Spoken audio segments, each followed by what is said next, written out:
Hello YouTube, Dave here again. In this video I want to do something a little bit different. This is kind of, I guess, like a junk drawer type of video. There's been a few questions that I've had asked of me, either through comments on videos, private messages through YouTube or Facebook, or even on Twitter. So none of them are really long enough or I could go into enough detail to really dedicate an entire video to each individual question. So I've had a few of these built up, so I thought I would just kind of answer them and just in one video and just kind of go and see how many I can get done in the time that I have. So one of the first questions that I've been asked is why I record the videos the way that I do. So basically the answer for that kind of goes back to when I first started looking at the idea of making YouTube videos, and I didn't know what I wanted to do or how I wanted to do it. When it came to Dungeons & Dragons in particular, there seemed to be two predominant video types that I would see. One was somebody sitting in front of a webcam talking, or a group of people sitting in front of a webcam talking, and the second was kind of a slideshow. Second was kind of a slideshow with narration over it. So you would just kind of see a series of images with somebody doing voiceover over top of it, and I like both styles, but there were so many channels out there that were doing it. I wanted to try something a little bit different. There were two channels in particular that really were a source of inspiration for me. The first and foremost was the channel for Gamester81. I don't, if any of you don't know who he is. He does a lot of reviews for like old consoles, video game consoles, some new stuff that he finds. Just really great videos, I think, overall. But the reason it was such a huge inspiration, he does do the opening where he's sitting in front of a camera and talking. But when he was actually showing off the console or unboxing something, for example, it was just the camera being held while he does it, and he's just talking through the camera, and you can tell that he's there, and that it's not just him sitting in a room recording over pictures that he found through Google search, or even pictures that he took himself. So I really liked that style. And the other thing that really inspired me when I was watching his videos is the fact that before I found his channel, the things that I were watching on YouTube were all basically video game related, but they were things like the Angry Video Game Nerd, who's absolutely amazing. Then there's things like JonTron, Game Grumps, even Peanut Butter Gamer, stuff like that, and they were all trying to be like humorous, basically. And I've been told that I can be funny, but my humor is more reactive, very monotone, very kind of dry voice. So as far as being like over the top or doing skits and stuff like that, it just wasn't something I really wanted to do. But that's what a lot of these internet shows were kind of all about. When I saw his, the videos were still very entertaining, but it was to the point, and he was able to basically get his point across without swearing a lot or doing these obscene, over-the-top, acting pieces. So I really enjoyed his videos. The other one that I watched was Nintendo Collecting, and it's very similar, just kind of showing the items. And with the Gamester81 videos, they were my early style that I adopted because I was actually holding the camera and moving it around to look at things. I found that the videos were obviously a bit shaky, and I do apologize for that. It was amazing that, as still as I thought I was holding the camera, it still just really didn't look like that on video. So I decided that I was going to start mounting the camera on a tripod and just kind of basically sitting behind it and talking through this.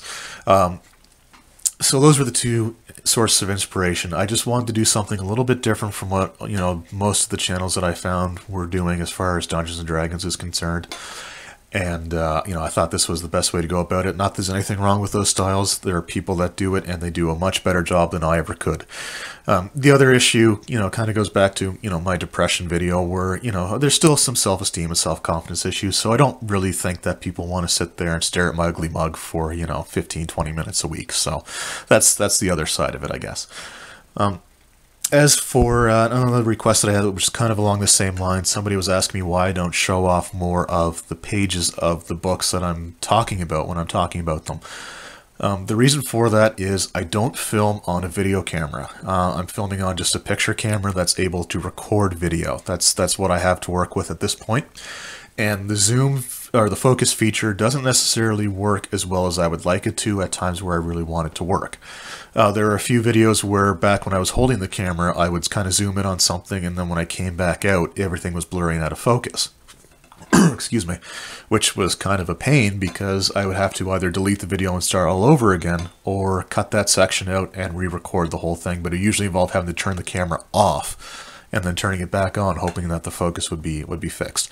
Another reason is basically, so I'm worried that it's not going to show up properly when I'm recording it.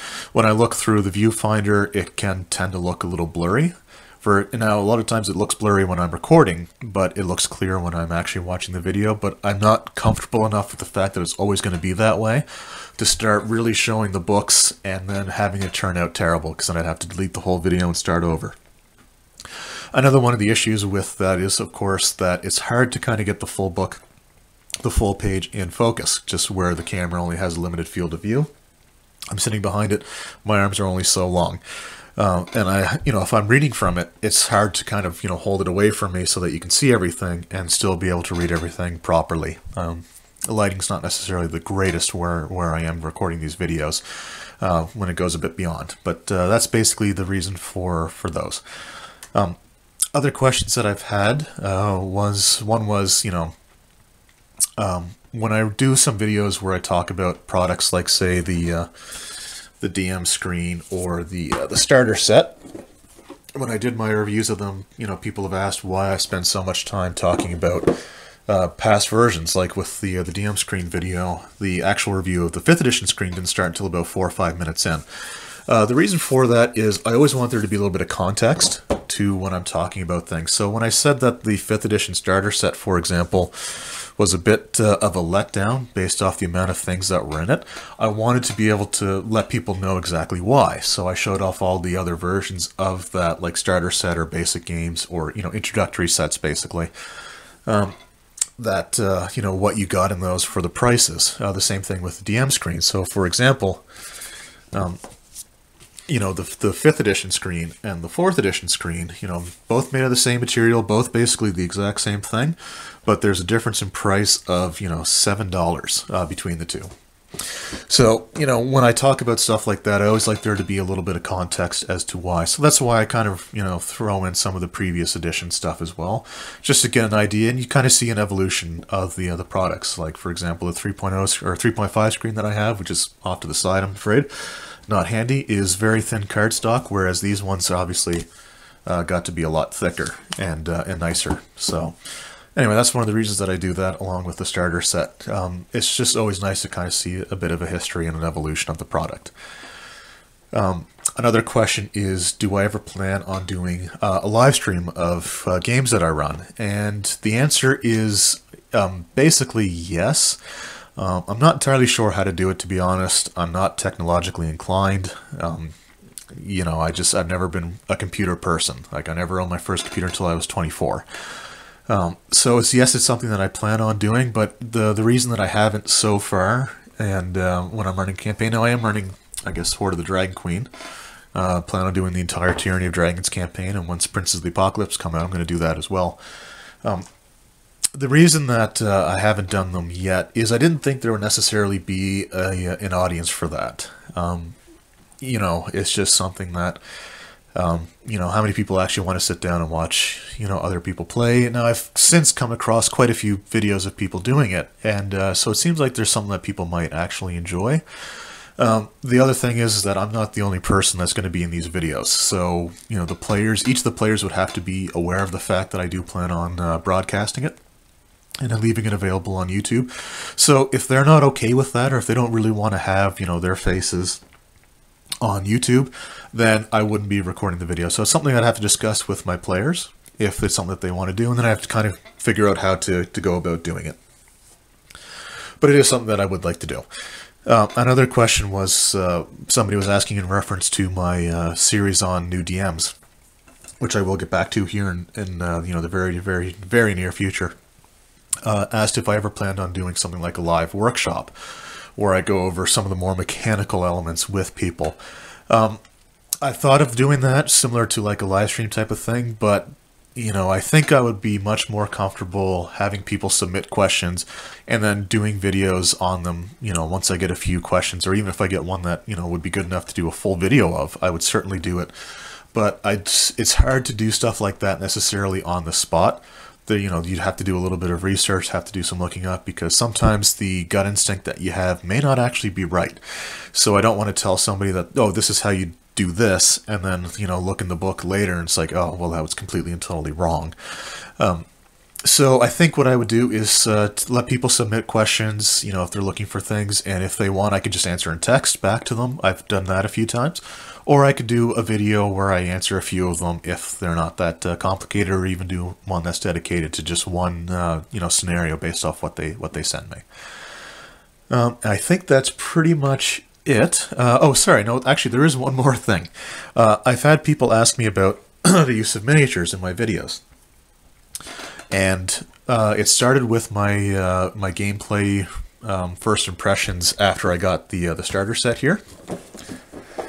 And I wanted to do a video basically where I talked about certain combats, and I felt that it would have been more visually or aesthetically pleasing to actually have some sort of representation. So I busted out some of my tiles, and people have asked what tile sets I use. I use the D&D Essentials one. There's the Wilderness, the Dungeon, and the City, and I just kind of lay out the tiles. And the miniatures were inspired by the pre-generated characters, actually, and I just found that I did a second video afterwards where I used minis again, and I just ended up grabbing the same hero minis. And from that point on, I just kind of liked using them. They kind of became almost unofficial mascots, I guess, of my videos.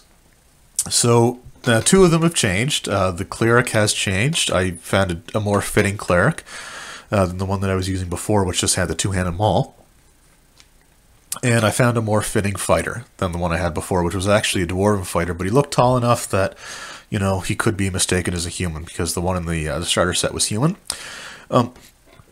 Since I've done so many videos, obviously they've leveled up a little bit and been able to get more gear, so that's why this guy's now wearing plate, but he still has the great axe, which is what he uses, the noble fighter in the starter set. And of course I've got the elven archer. Or sorry, it was a human archer in the starter set, but I kind of liked, I prefer elven rangers, or elven archers, so that's what I picked there. And the elven mage, the elven wizard. I just have a dagger, because I always like to have at least a dagger with my characters. And I thought this one looked kind of cool, so I just kind of picked that one. And of course there is the halfling rogue. Now, just sort of as a gag, I started, using these, and it eventually kind of got to the point where I started developing almost personalities for them. So the fighter, for example, would usually go directly for the toughest enemy. The cleric would tend to back up the fighter, the wizard, and the archer, of course, would stay in back. And the halfling rogue, I made him kind of cowardly, I guess, just for my own, personal satisfaction. I don't know. But he was always either hiding behind the fighter, behind the tree, behind a rock, or if there was treasure about, I always tended to place him at the treasure, just sort of as sort of a joke, with the typical, roguish, sensibilities, we'll call them. So that's kind of where they came from. I just enjoyed using them, so I continue to do so to this day. So anyway, those were just a few questions or comments or, things that people have asked of me in the past. I just thought I would take a chance to answer them in video. Just as something a little bit different. So, again, something I kind of like doing. So if there's any more things, any other questions that you want to ask me, certainly, send them my way. You can do it on, just leave a comment on this video. You can message me on the channel, or you can go over to my Facebook or Twitter and message me there. Anytime somebody anytime somebody follows me on Twitter, I try to follow them back immediately. I'm a little bit behind. I think there's a few people that I have to go in and follow as well. So I think that way it allows you to send private messages back and forth. But anyway, so, certainly feel free to do that. I kind of enjoy doing this. I'd like the chance to maybe do this a little bit more. If you have more rules-oriented questions, certainly feel free to ask those as well. And I can certainly respond in video or in text, whichever you prefer. Anyway, I just wanted to kind of make this little video, and I hope you enjoyed it. And I hope you enjoy the rest of your day. Thank you, YouTube.